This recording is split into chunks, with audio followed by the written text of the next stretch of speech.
Bem, pessoal, sejam bem-vindos para mais uma videoaula sobre algoritmos e estruturas de dados. E hoje nós vamos continuar as nossas videoaulas sobre ponteiros, certo?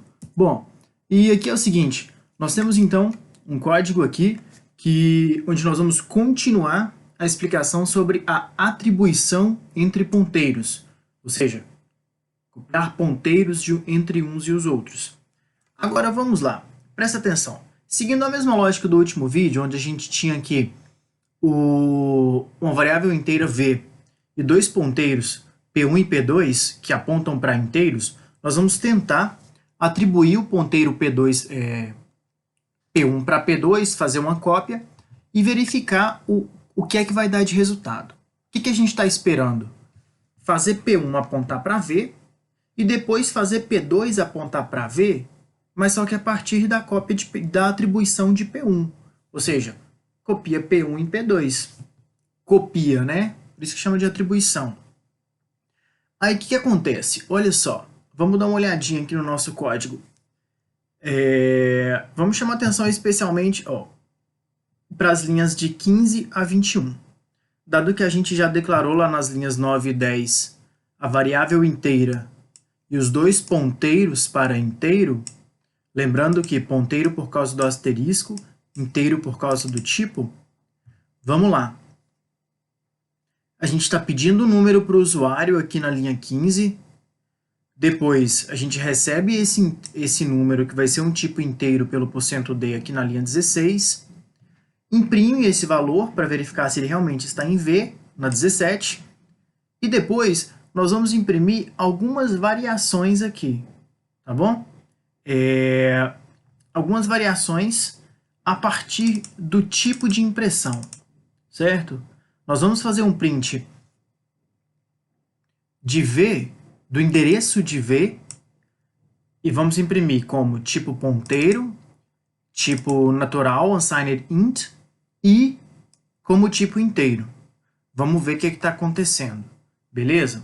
Depois nós vamos fazer o seguinte, vamos fazer nossa atribuição, vamos fazer o ponteiro P1 receber o endereço de V, então P1 vai apontar para V, o conteúdo de P1 vai ser o endereço de V, e depois nós vamos atribuir P1 a P2, ou seja, a intenção é de que P2 também aponte para V, P2 receba o mesmo conteúdo de P1, que é, na verdade, o endereço de V. E aí nós vamos testar estas impressões, tá bom? O que a gente tem aqui na linha 27? Só descrevendo a operação, tá bom? Que foi P1 aponta para V, P1 recebe o endereço de V. E aí nós vamos imprimir o conteúdo de P1, o conteúdo apontado por P1, tá bom? Que é aquele asterisco. Nós vamos imprimir P1 e ver o que tem em P1. E vamos imprimir o endereço de P1. Tá bom? Perceba que o que eu estou colocando aqui na tela é exatamente a forma, é o valor que eu estou pegando lá do printf, o parâmetro que eu estou mandando para a função printf. Ótimo. E aí, nós vamos fazer a mesma coisa com P2 para verificar se a atribuição deu certo. Das linhas 32 até 35 nós estamos imprimindo para verificar se a atribuição aqui da linha 25 ela funcionou direitinho. Beleza? Então, vamos lá, vamos compilar o nosso código, né? Como sempre. Algoritmo 12, ponteiro de atribuição 2. Ponto C. Algoritmo 12, atribuição 2. Compilou sem erro, então vamos rodar. Ótimo, vamos rodar. Imprimiu nossa linha 13, tá aí, beleza.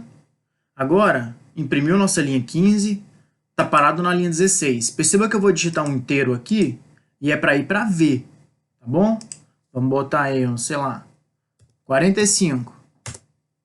Bom, imprimiu, V realmente vale 45.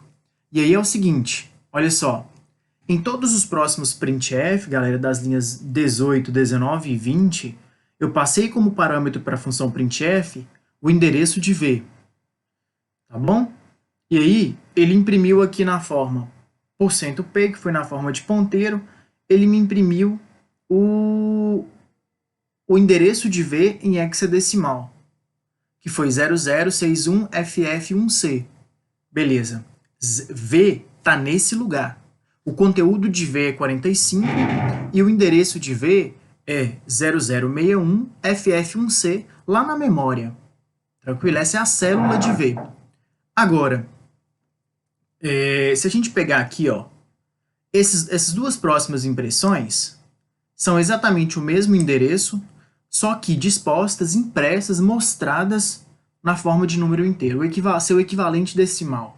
Tanto o unsigned quanto o int direto. Beleza? O inteiro natural quanto o inteiro. E aqui, essa observação eu coloquei para lembrar o seguinte, pessoal, que quando esses tipos eles têm tamanhos diferentes, certo? Essa impressão do %u aí, ó, ele vai pegar só os 4 últimos bytes, que são os menos significativos, eu não vou apontar aqui que o lado acho que está trocado, são os menos significativos do tipo %t, %p, tá bom? Ótimo. Agora, isso aconteceu, por exemplo, quando eu estava compilando esse código lá no... também utilizando o GCC, só que rodando no Ubuntu. Vamos lá. E aí, vamos observar que era com bastante carinho. Linha 24. P1 recebe o endereço de V. O que isso significa? Olhou para essa linha aí, tu já lembra. P1 está apontando para V. Ou seja, o conteúdo de P1 é o endereço de V. E como eu sei que P1 é ponteiro, o conteúdo dele é para eu ir buscar o conteúdo em algum outro lugar. Joia?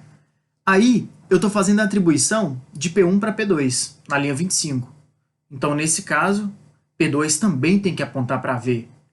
Agora, vamos ver as impressões aqui, pessoal? Isso aqui é muito bacana. Olha só. Essa primeira aqui, essa primeira seleção aqui, certinho? Das linhas 27 até a 30, que é relativa à operação P1, que aponta para V. P1 recebe o endereço de V. Olha só quando eu imprimir asterisco P1, que é o conteúdo apontado por P1. Qual que é o valor? 45. Que conteúdo é que valor é esse aí? É o valor de V. Entendeu? Porque é exatamente o conteúdo apontado por P. Agora, presta bem atenção nessa próxima linha. Quando eu pedir para imprimir só P1 na função printf, o que ele imprimiu? Ele imprimiu 0061FF1C. Agora, olha lá em cima no endereço de V. 0061FF1C. Certo? Então, o conteúdo de P é exatamente o endereço de V. Pegaram essa diferença aí? Agora, olha a linha de baixo, quando eu pedir para imprimir o endereço de P1. Perceba? 0061FF18. Quase, mas é diferente. Perceba que não é o mesmo endereço. Entendeu? Por quê? Porque o e-comercial P1, olha para a função printf agora, e-comercial P1, ele quer dizer endereço de P1. A célulazinha de P1 lá na memória. Certo? É diferente de eu passar para a função printf da linha 29, P1. Por quê? P1 é uma variável? É. Ela armazena um conteúdo? Armazena, só que esse conteúdo é endereço. Então, P1 está mostrando o conteúdo de P1, que é o endereço de V. E-comercial P1 está mostrando o endereço do próprio P1, é o endereço dele. Beleza? Por isso que nós estamos vendo essas diferenças aí na tela. Agora, quando a gente faz a atribuição P2 recebe P1, perceba que as impressões de P2 são exatamente as mesmas que de P1 para o conteúdo apontado por P2, funcionou. P2 agora também está apontando para V, porque, olha o conteúdo de P2. Qual que é o conteúdo de P2? O conteúdo de P2 é exatamente o mesmo conteúdo de P1. E é isso que é a atribuição do ponteiro. Eu pego o endereço da variável que P1 está apontando, que é o conteúdo de P1, e faço essa cópia para P2. Entendeu? P2 recebe o conteúdo de P1. Só que como os dois são ponteiros, eles sabem que ali tem um endereço. Então estão as duas apontando para o mesmo lugar. Vocês estão entendendo? Agora, olha o endereço de P2. É 0061FF14. Enquanto o endereço de P1 era 18 e o endereço de V é 1C. Lógico, cada um deles tem sua vaguinha lá na memória. Beleza? E são variáveis diferentes entre si. Perfeito, pessoal. E aí, o que a gente aprendeu hoje, então? Que nós conseguimos atribuir um ponteiro para o outro quando eles são do mesmo tipo, que foi o que nós fizemos de P1 para P2, e aí os dois ficam apontando para a mesma variável, certo? Eles dois vão apontar para a mesma variável, então eles dois conseguem acessar o mesmo conteúdo, eles dois guardam o mesmo endereço, que é o endereço daquela variável, nesse caso V, mas cada um, seja ponteiro ou seja variável não ponteiro, variável comum, variável que a gente usa para armazenar dado e não endereço, cada uma delas tem o seu próprio endereço, beleza? Sua própria célulazinha lá na memória. É como se a gente pudesse pegar uma memória RAM, um pente de memória RAM, abrir e ir tirando cada registrador. Um para V, um para P1, um para P2, independente do que cada conteúdo é. Beleza? Então, pessoal, valeu por assistir e até a próxima videoaula.